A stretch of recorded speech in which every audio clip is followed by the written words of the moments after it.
नमस्कार, मैं रवीश कुमार। यह महिला कौन है जिसकी तस्वीर आज राहुल गांधी ने प्रेस कॉन्फ्रेंस में दिखाई और दावा किया कि इस तस्वीर वाले वोटर ने हरियाणा के विधानसभा चुनाव में कई बार वोट किया है। Who is this lady? Rahul ने जब इस तस्वीर के साथ अपनी प्रेस कॉन्फ्रेंस एच फाइल्स की शुरुआत की तब अंदाजा हो गया कि इसके नाम पर कई वोटर आई कार्ड बने होंगे और वोट चोरी हुई होगी। कभी इसका नाम सीमा, कभी स्वीटी, कभी सरस्वती। 22 बार हरियाणा के युवा, अच्छी तरह सुनिए, 22 बार 10 बूथ में इसको वोट देने का मौका मिलता है। इसी के साथ राहुल गांधी ने प्रेस कॉन्फ्रेंस में आरोप लगाया कि हरियाणा के चुनावों में 25 लाख फर्जी वोटर बनाए गए और कांग्रेस को हराया गया। चुनाव से पहले उन 3.5 लाख वोटर का नाम मतदाता सूची से काट दिया गया जिन्होंने लोकसभा में वोट किया था। जो नाम जोड़े गए उसी में से एक है इस महिला का फोटो जिसे ब्राजील की मॉडल बताया जा रहा है। इस तरह 5 अक्टूबर को वह हाइड्रोजन बम राहुल गांधी ने फोड़ दिया जिसकी बात वे 1 महीने से कर रहे थे। चुनाव आयुक्त सुखबीर सिंह संधू, पूर्व मुख्य चुनाव आयुक्त राजीव कुमार, मौजूदा मुख्य चुनाव आयुक्त ज्ञानेश कुमार, इन तीनों का चेहरा भी इस प्रेस कॉन्फ्रेंस में बार बार आता रहा और राहुल ने बेखौफ होकर कहा, नाम लेकर, कि ये तीनों नरेंद्र मोदी और अमित शाह के साथ मिलकर देश की लोकतांत्रिक प्रक्रियाओं को खत्म कर रहे हैं। भारत के इतिहास में चुनाव आयोग पर इतनी तैयारी के साथ कभी किसी ने आरोप नहीं लगाए होंगे। तो इन तीनों ने और नरेंद्र मोदी जी ने और अमित शाह ने मिलकर हिंदुस्तान की डेमोक्रेसी को खत्म कर दिया है। हिंदुस्तान के कॉन्स्टिट्यूशन पर यह आक्रमण है, अंबेडकर जी के कॉन्स्टिट्यूशन पर यह आक्रमण है। प्रेस कॉन्फ्रेंस की तैयारी बता रही थी कि राहुल गांधी अब चुनाव आयोग को लेकर पीछे हटने वाले नहीं, एफआईआर या जेल का डर नहीं। अगर लोकतंत्र की चोरी हो रही है तो अपनी बात कहने का फर्ज अदा करेंगे। इस बात को देश के सामने कह रहे हैं, बाकी देश समझता रहे कि क्या इस तरह से वोट चोरी होनी चाहिए। मैं यूथ से कहता हूं, जेनजी से कहता हूं, हिंदुस्तान के नागरिकों से कहता हूं कि ये जो लोकतंत्र है ये आपका है। ये ना इलेक्शन कमीशन का है, ना नरेंद्र मोदी का है, ना अमित शाह का, ये आपका है। और इसको डिफेंड करना, इसकी रक्षा करना आपकी और हमारी जिम्मेदारी है। राहुल गांधी की प्रेस कॉन्फ्रेंस में इस बार एक नया पैटर्न निकलकर आ रहा है कि बीजेपी के कार्यकर्ताओं और नेताओं के 2-2 राज्यों में वोटर आई कार्ड बने हैं और बीजेपी नेताओं के घर पर 66 वोटर के नाम भी मिले हैं। उन्होंने केरला बीजेपी नेता का एक बयान दिखाया जिसमें वे कह रहे हैं कि जिन विधानसभाओं में हम जीतना चाहते हैं वहां पर बड़ी मात्रा में लोगों के नाम जोड़े जाएंगे, फिर चाहे जम्मू कश्मीर से ही लोगों को लाना पड़े। इस बात की जांच कौन करेगा कि कितने बीजेपी के कार्यकर्ताओं के पास 2-2 वोटर आई कार्ड हैं? अगर यह तरीका अपनाया जा रहा है तब फिर चुनाव ही क्यों हो रहा है? यह देखिए, सबसे बड़ा एग्जाम्पल, दालचंद जी बीजेपी के यूपी में सरपंच है, उनका बेटा यशवीर, ये देखो, ये यूपी में मिनिस्टर लक्ष्मी नारायण साहब के साथ बैठे हुए हैं, पीछे बैठे हैं। ये यूपी में वोट करते हैं और यही हरियाणा में वोट कर रहे हैं। इसमें देखिए, इसमें इन्होंने अपना पिता का नाम बदल दिया, मगर बात हमने पकड़ ली क्योंकि बेटे ने बाद नाम नहीं बदला, तो बेटे का पिता का नाम दालचंद और उधर उसने बदलने की कोशिश की मगर पकड़ लिया। और यह सिर्फ एक उदाहरण नहीं है। मैंने टीम से कहा कि भैया फिजिकल रिकॉर्ड्स लाओ कि मैं दिखाऊंगा 19 लाख कितने होते हैं। वो कहते नहीं कर सकते, इतना बड़ा है कि मतलब नहीं कर सकते। बीजेपी लीडर उमेश, इनका एड्रेस हाउस नंबर 150, इनके घर में 66 लोग रहते हैं। चेक किया, झूठ। राहुल बार बार जोर दे रहे हैं कि यह सब एक सिस्टम के तहत हो रहा है, सेंट्रलाइज सिस्टम है, एक जगह से हो रहा है जिसमें चुनाव आयोग बीजेपी के साथ मिलकर बीजेपी को जिता रहा है। अगर राष्ट्रवाद की राजनीति करने वाली बीजेपी के कार्यकर्ता 2-2 राज्यों में जाकर वोट डाल रहे हैं, उनके पास 2-2 राज्यों के वोटर आई कार्ड हैं, इससे दुखद क्या हो सकता है? ऐसे हजारों वोटर हैं जो यूपी में वोट कर रहे हैं और फिर आकर हरियाणा में वोट करते हैं। इसलिए ये पूरा स्टैगर्ड प्रोसेस है कि भैया हरियाणा पे पहले होगा, फिर यूपी में बाद में होगा, फिर गुजरात में यहां होगा। ये पूरा जो स्ट्रक्चर बनाया गया है इसके लिए बनाया गया है कि हमारे लोगों को 2, 3, 4, 5 बार वोट कराया जाए और कांग्रेस पार्टी और विपक्ष के लोगों को वोटर लिस्ट से हटाया जाए। ये नीचे प्रहलाद जी सरपंच मथुरा डिस्ट्रिक्ट, ये होडल असेंबली में वोट कर रहे हैं और ये हैं बीजेपी के नेता के साथ, यूपी मिनिस्टर के साथ, लक्ष्मी नारायण के साथ, ये भी इनका भी फोटो है। बिहार में पहले चरण का मतदान 6 नवंबर, दूसरे चरण का मतदान 11 नवंबर को है।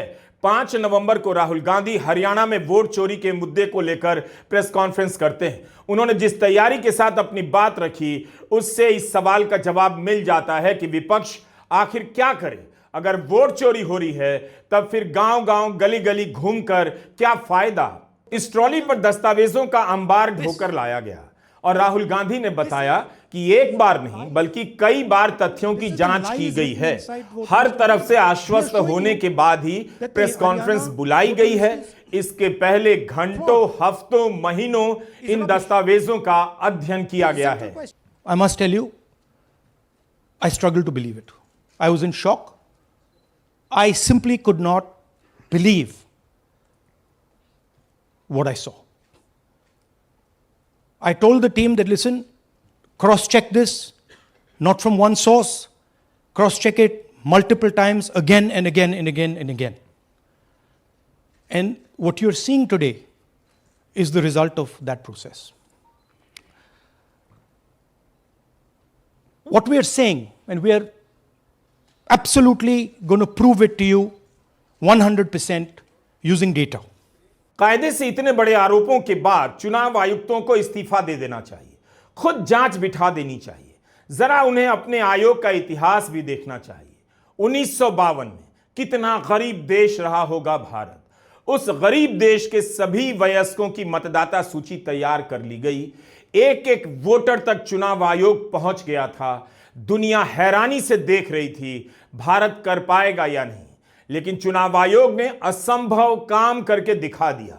लोकतंत्र की ऐसी ठोस बुनियाद डाल दी कि इतनी छेड़छाड़ के बाद भी यह इमारत अभी तक बची हुई है। भारत के पहले चुनाव आयुक्त का नाम था सुकुमार सेन। मौजूदा मुख्य चुनाव आयुक्त का क्या नाम है? ज्ञानेश कुमार। क्या ज्ञानेश कुमार भारत के इतिहास में इसी तरह से दर्ज होना चाहेंगे? वोट चोरी का आरोप लेकर इस पद से जाना चाहेंगे? आयोग को बताना चाहिए कि खुद को बेदाग साबित करने के लिए क्या करना चाहेगा।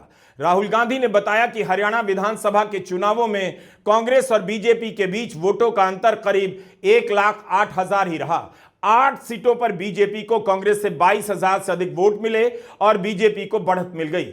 विधानसभा में 3.5 लाख से अधिक वोटरों के नाम काट दिए गए जिन्होंने लोकसभा में वोट किया।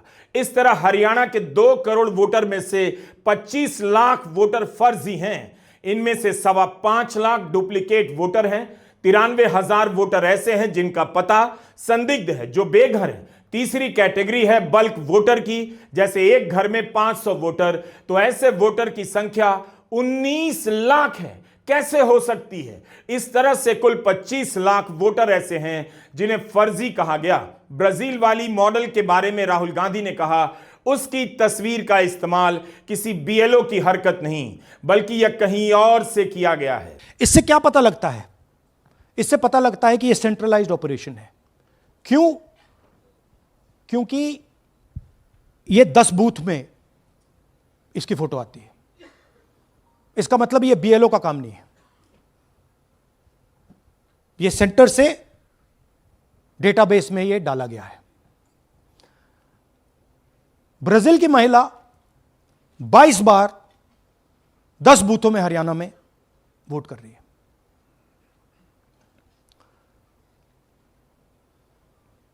पांच तरीके की वोट चोरी है हरियाणा में।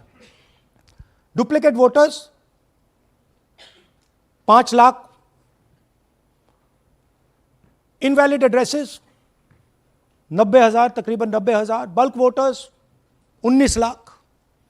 और ये जो आखिरी हमने खाली रखे हैं, misuse of form 6, misuse of form 7, ये एडिशंस और डिलीशंस हैं। यही नहीं, राहुल गांधी ने एक और महिला वोटर का उदाहरण दिया जिसका वोटर लिस्ट में 200 223 बार नाम आया है। आखिर 223 बार वोटर लिस्ट में एक ही चेहरा कैसे आ सकता है? सबके नाम अलग हैं, मगर हर बार चेहरा एक ही है। आप सोचोगे कि भाई एक फोटो एक असेंबली में 100 वोट बहुत बड़ी बात है। नहीं, ये लो 223 वोट 2 बूथ में। हमने आपको पहले दिखाया, थोड़ा स्क्रॉल कीजिए, ये देखिए, ये 2 पोलिंग बूथ की लिस्ट है। ये इनका चेहरा आना शुरू होता है। सोनिया देवी, विक्रम सिंह, गुरदीप सिंह, नीलम। थोड़ा तेज जाइए, हाँ दिखाते जाइए, ये देखिए, एक चेहरा 223 बार 2 बूथ में। अच्छा, लोकसभा में ये 1 बूथ में थी, विधानसभा में 2 बूथ में कर दिया। एक फोटो एक असेंबली 100 वोट। थोड़ा जूम इन करिए, ये देखिए,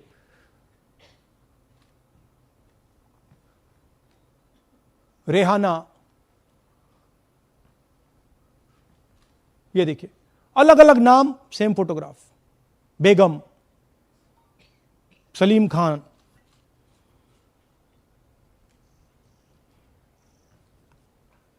जुमा। क्यों? क्योंकि वो जगह बनाना चाहते हैं, फेक वोटिंग के लिए जगह बनाना चाहते हैं। आप सोचोगे कि भाई एक फोटो एक असेंबली में 100 वोट बहुत बड़ी बात है। नहीं, ये लो 223 वोट 2 बूथ में। हमने आपको पहले दिखाया, थोड़ा स्क्रॉल कीजिए, ये देखिए, ये 2 पोलिंग बूथ की लिस्ट है। ये इनका चेहरा आना शुरू होता है। सोनिया देवी, विक्रम सिंह, गुरदीप सिंह, नीलम। थोड़ा तेज जाइए, हाँ दिखाते जाइए, ये देखिए, एक चेहरा 223 बार 2 बूथ में। अच्छा, लोकसभा में ये 1 बूथ में थी, विधानसभा में 2 बूथ में कर दिया। You can go back. यह कारण है कि सीसीटीवी डिस्ट्रॉय होता है, कि इलेक्शन कमीशन यह नहीं दिखाना चाहता कि वोट कौन कर रहा है, कब कर रहा है, क्योंकि इन फोटोज को लेकर फेक वोटिंग हो रही है। अगर इस व्यक्ति के पास फेक आईडी है 10, 15, 20, जितने भी वोट करनी है कर सकती है। That is the idea, space बनाना, जगह बनाना चीटिंग के लिए। राहुल ने कहा कि हरियाणा में हर 8वां वोटर फर्जी, 12% वोटर फर्जी हैं। उन्होंने यह भी बताया कि 1,24,000 से अधिक वोटर कार्ड में फर्जी फोटो का इस्तेमाल हुआ है। किसी फोटो में उम्र कुछ और है, तस्वीर कुछ और कहती है। इस तरह से वोट चोरी की पूरी व्यवस्था बनाई गई है। राहुल गांधी ने कहा कि चुनाव आयोग के पास ऐसा सॉफ्टवेयर है जो एक तस्वीर डालकर आसानी से पता लगा सकता है कि इस एक तस्वीर का इस्तेमाल और कितने वोटर आई कार्ड में किया गया है, मगर नहीं किया गया। और ये जिस लेवल पे हो रहा है, सेंट्रलाइज तरीके से हो रहा है, ये बीजेपी और इलेक्शन कमिश्नर के कल्यूजन से हो रहा है। ये इलेक्शन कमीशन के बिना नहीं हो सकता है, ये एक इलेक्शन कमीशन की अथॉरिटी के बिना नहीं किया जा सकता है। क्योंकि अगर इलेक्शन कमीशन को डुप्लीकेट्स हटानी हो, पिक्चर्स हटानी हो, ब्राजीलियन फोटो नहीं डालनी हो, वो 2 मिनट का काम है। That is the fact. Rahul Gandhi ने अपनी प्रेस कॉन्फ्रेंस में कई मतदाताओं को भी पेश किया, हरियाणा से भी और बिहार से भी। हरियाणा विधानसभा के समय उनका वोट कट गया था और बिहार से उन वोटर को लाया गया जिनका इस बार नाम कट गया है। राहुल गांधी का कहना है, हरियाणा चुनाव से पहले लाखों नाम इसी तरह उड़ा दिए गए। तो यह है इनकी व्यवस्था। फेक पिक्चर्स, उसमें ब्राजीलियन मॉडल की पिक्चर, यूपी के बीजेपी लीडर्स, यूपी के बीजेपी कार्यकर्ता आकर हरियाणा में वोट करते हैं, यूपी में वोट करते हैं। ब्लर्ड फोटोग्राफ्स, किसी को रुकवाना हो रुकवा दो, किसी से वोट लगवाना हो लगवा लो। हाउस नंबर 0 जो इलेक्शन कमिश्नर कह रहे हैं होमलेस लोगों का है, वो क्लियरली हमने आपको दिखाया कि झूठ बोल रहे हैं। And finally deleted voters. Rahul Gandhi ने मुख्य चुनाव आयुक्त ज्ञानेश कुमार की पुरानी प्रेस कॉन्फ्रेंस का भी हिस्सा दिखाया, जिसमें वे हाउस नंबर 0 पर सफाई दे रहे हैं। क्यों हाउस नंबर 0 होता है? और ये पोस्टर देखिए, इसमें क्या लिखा है इस टेम्पलेट पर? ज्ञानेश जी का ज्ञान। राहुल गांधी चुनाव आयुक्तों पर भी आए और बताने लगे कि कैसे मुख्य चुनाव आयुक्त देश से झूठ बोल रहे हैं। उन्होंने दिखाया जब ज्ञानेश कुमार तर्क दे रहे थे 0 हाउस नंबर का, तब वहीं बैठे दूसरे आयुक्त सुखबीर सिंह संधू उनकी बातों से सहमत नहीं लग रहे थे। जिन लोगों के पास घर नहीं होता, सरदार जी का एक्सप्रेशन देखिए, भाग्यवान है। कई लोगों के पास घर नहीं होता, लेकिन उसका नाम भी मतदाता सूची में होता है। और उसका पता क्या दिया जाता है? उसका पता वो जगह दी जाती है जहां वो व्यक्ति रात को सोने आता है, कई बार सड़क के किनारे, कई बार पुल के नीचे, या कई बार लैंप पोस्ट के किनारे। तो ये देखिए जिन हाउस नंबर 0। और ये एक उदाहरण है, हमारे पास बहुत सारे उदाहरण हैं।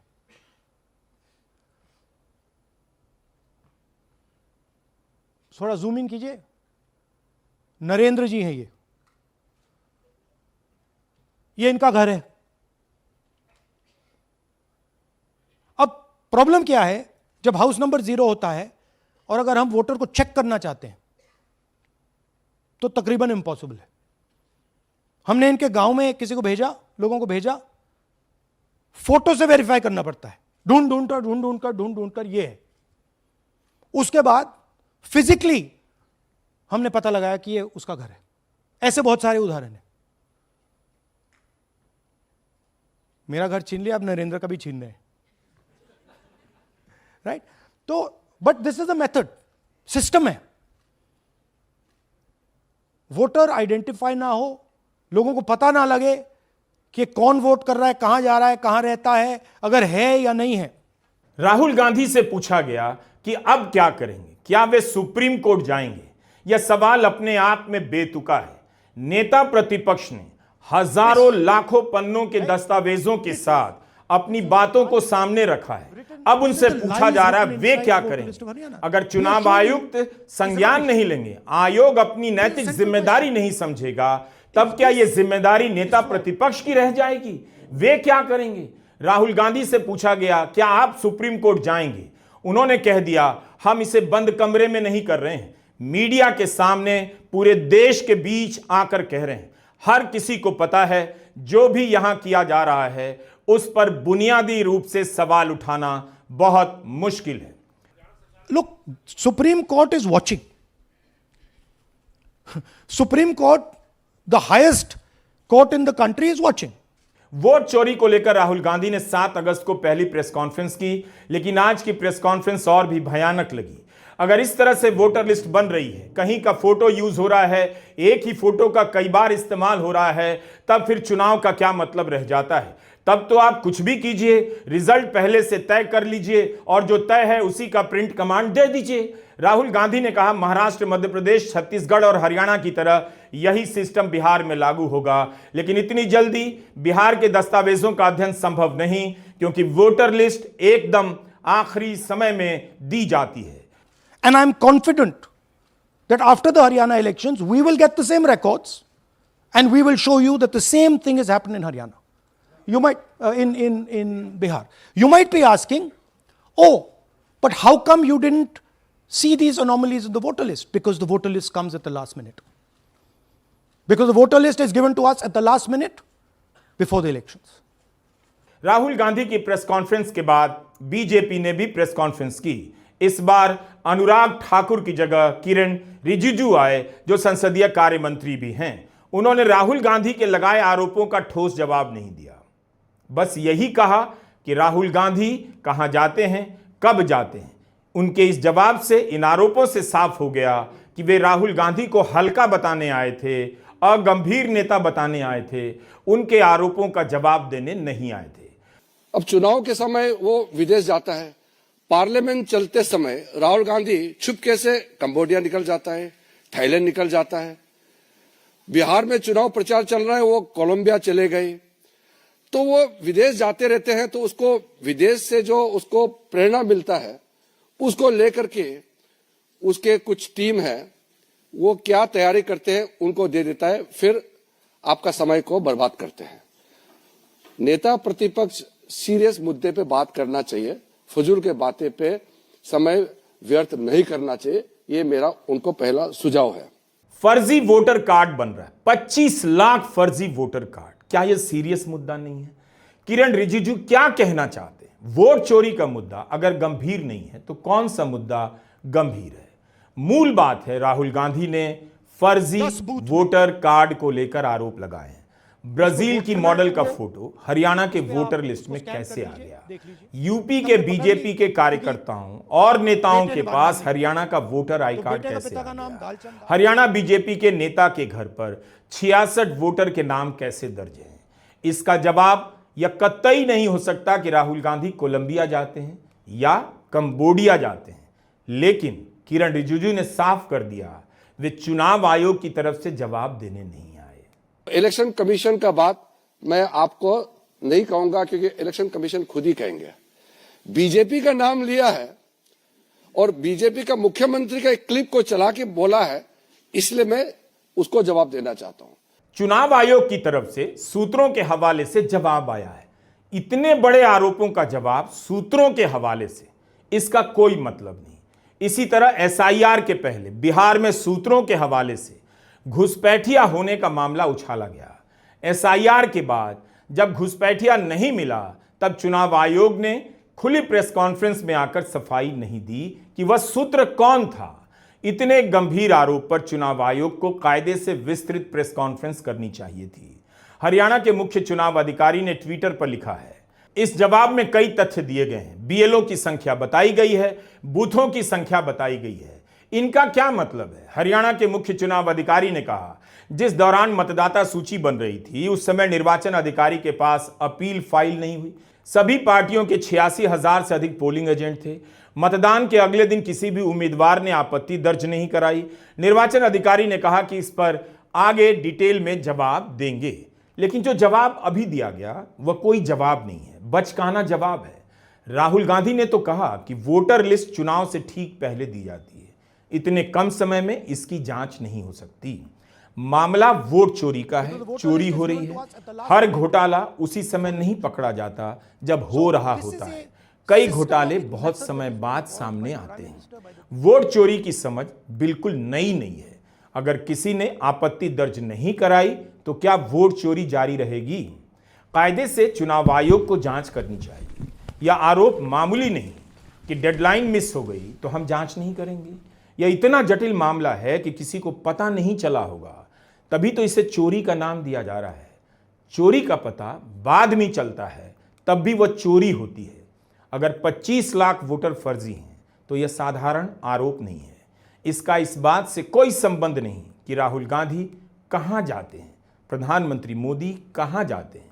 किसी ने आपत्ति दर्ज नहीं कराई। कायदे से सारे आरोपों को लेकर जांच होनी चाहिए। अब सीसीटीवी फुटेज विपक्ष के नेताओं को दे दिए जाने चाहिए। कांग्रेस जो फॉर्म मांग रही है उसके हवाले कर देना चाहिए, वरना आयोग के जवाबों से सवाल ही पैदा होते रहेंगे। नमस्कार, मैं रवीश कुमार।